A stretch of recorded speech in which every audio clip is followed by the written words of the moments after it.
আসসালামু আলাইকুম, আমি Manas Chakraborty SK technical training centre থেকে আপনাদের স্বাগতম জানাচ্ছি আজকের ভিডিওতে। আজকে আমরা দেখব দুটি মোটর নিয়ন্ত্রণ। বড় বড় বিল্ডিংয়ে পানির মোটর 24 ঘন্টা চালু রাখার জন্য দুটি মোটর আলাদা আলাদাভাবে চালাতে হয়। বড় বড় মিল ফ্যাক্টরিতে অনেক সময় দুটি মোটর আলাদা আলাদাভাবে চালাতে হয় এবং অনবরত চলতে হয়, একটার পর আরেকটা অনবরত চলতে হয়।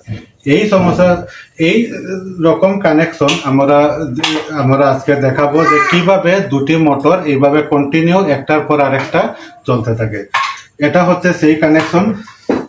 এখানে আমরা দুটো টাইমার এবং ম্যাগনেটিক কন্ট্যাক্টর দিয়ে দেখালাম। এটাকে ধরি মোটর 1, এটাকে ধরলাম আমরা মোটর 2।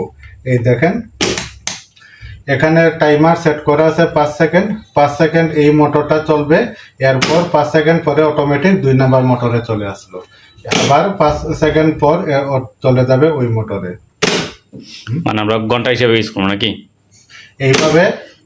এইভাবে আমরা 1 ঘন্টা, 2 ঘন্টা, আধা ঘন্টা, যত সময় হোক আমাদের টাইমারে ফিক্সড করে রেখে অত সময় পর অটোমেটিক মোটর চেঞ্জ হবে। আসসালামু আলাইকুম।